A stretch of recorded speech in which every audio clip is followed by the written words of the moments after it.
जय हिंद साथियों, आप सभी का स्वागत है हमारे यूट्यूब चैनल मजाकिया मैथ में। तो हम लोग क्लास 12 का क्वेश्चन नंबर आज देखेंगे 13। ठीक है, 12 तो भाई साहब सॉल्व हो गया था इजी तरीके से। आपने नहीं देखा है तो ज़रूर इसको देखिएगा। ये क्वेश्चन बोल रहा है कि r बराबर दिया है P1 P2 और P2 में भुजाओं की संख्या क्या है भाई साहब, समान है। तो इसमें आपको जाँच क्या क्या करना है तो देख लीजिए। इसमें जाँच करना है आपको कि प्रकार है परिभाषित संबंध है, एक तुल्यता संबंध है। तुल्यता संबंध मतलब सर वही चीज़ें, मतलब कि हमें सममित, संक्रामक और स्वतुल्य तीनों होना चाहिए, तभी होगा, नहीं तो नहीं होगा। चलिए तो हम लोग जांच करें। तो सबसे पहले जांच करेंगे हम लोग किसके बारे में सर, स्वतुल्य के बारे में।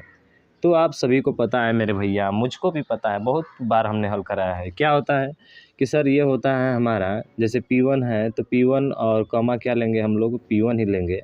और P1 व P1 में भुजाओं की संख्या समान है। भुजाओं की संख्या क्या है भाई साहब, समान है। क्या ये कथन सत्य है? अब बताइए, कोई P नाम की भुजा है और एक P2 नाम की भुजा है। तो P1 की भुजा P2 के समान है, तो क्या P1 में जितनी भुजा होगी उतनी भुजा P1 में नहीं होगी? आप कहेंगे सर बिल्कुल, अगर एक त्रिभुज में 3 भुजाएं होती हैं तो उसी त्रिभुज का तो बोल रहा है, उसी त्रिभुज में भुजाओं की संख्या बराबर नहीं होगी? आप कहेंगे कि बिल्कुल होगी सर। तो यहाँ पे कह सकते हैं कि उक्त कथन क्या है भाई साहब, अरे उक्त कथन सत्य है, अतः आर क्या है, आर स्वतुल्य संबंध है, अतः आर स्वतुल्य है। अतः आर क्या है भैया, स्वतुल्य है। सिंपल सा सर, कोई दिक्कत नहीं इसमें।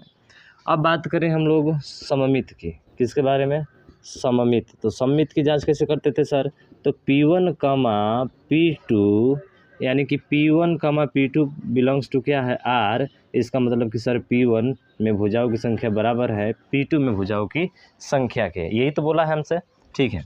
तो क्या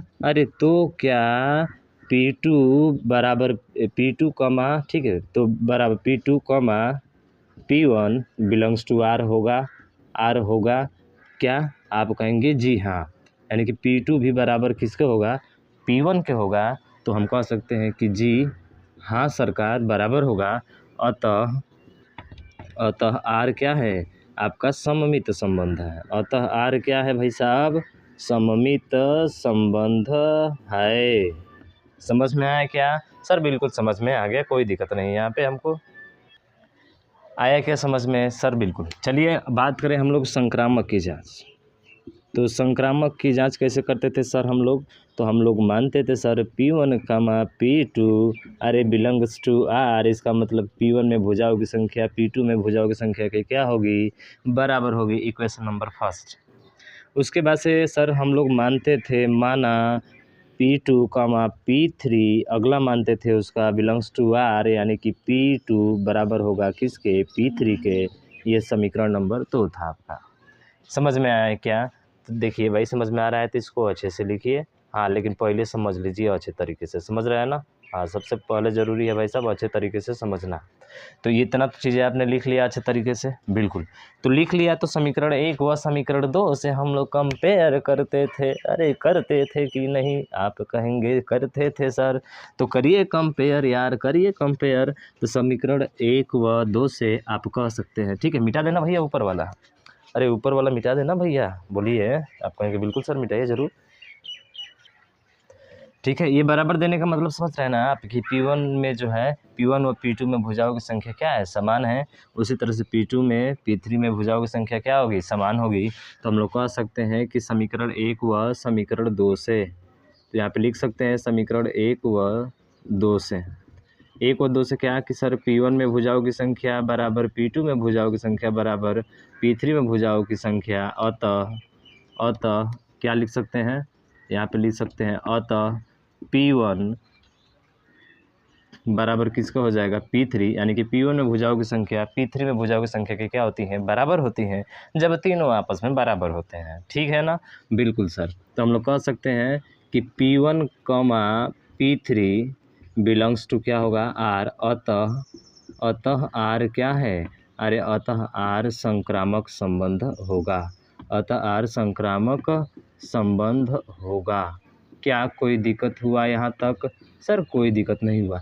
अरे जब ये संक्रामक संबंध होगा तो तीनों चीज़ें आ गई, स्वतुल्य है, सममित है, तो हम कह सकते हैं कि स्वतुल्य है, स्वतुल्य, सममित तथा संक्रामक है, संक्रामक है। अतः आर क्या होगा, तुल्यता संबंध होगा। अतः आर क्या होगा, तुल्यता संबंध होगा। बताइए कहीं कोई दिक्कत हुआ क्या? आप कहेंगे सर कहीं कोई भी दिक्कत नहीं हुआ, आसानी तरीके से हो गया हमारा। ठीक है, फिर क्वेश्चन पढ़ेंगे तो आगे क्या बोल रहा है, क्वेश्चन में बोल रहा है कि परिभाषित संबंध आर तुल्यता संबंध है। तो सर आर तुल्यता संबंध है, हमने जांच कर दिया इसका। ठीक है, फिर बोल रहा है कि 3, 4 और 5 लंबाई वाली भुजाओं वाले समकोण त्रिभुज से संबंधित समुच्चय ए के सभी अवयवों का समुच्चय ज्ञात कीजिए।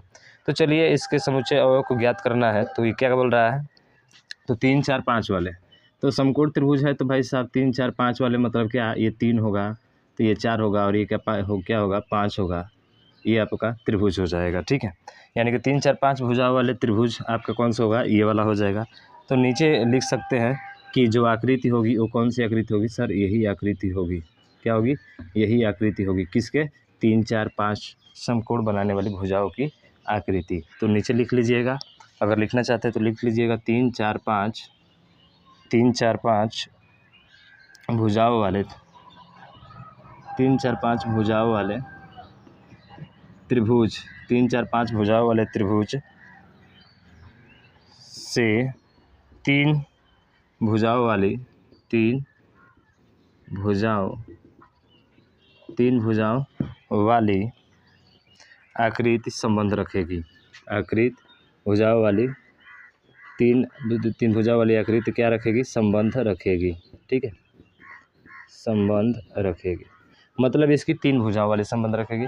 तभी तो भाई साहब 3 भुजा होगी, तभी तो ये खुद के बराबर होगी ना, यानी T1 की भुजा T1 के ही बराबर हो जाएगी। समझ में आया क्या?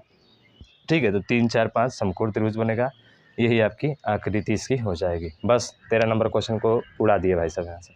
ठीक है, 13 नंबर भी क्वेश्चन आपका आसानी से हो गया, कहीं पे कोई दिक्कत नहीं हुआ। तो मुझे आशा है समझ में आया होगा आपको। ठीक है, तो आप इस वीडियो को ज़्यादा से ज़्यादा शेयर कीजिएगा और अभी तक चैनल को सब्सक्राइब नहीं किया तो सब्सक्राइब जरूर कीजिएगा, क्योंकि डेली क्लासेज आपको शाम को मिलने वाली है भाई साहब। तो देर किस बात की, चलिए चलते हैं हम लोग। तब तक ले जय हिंद, जय भारत।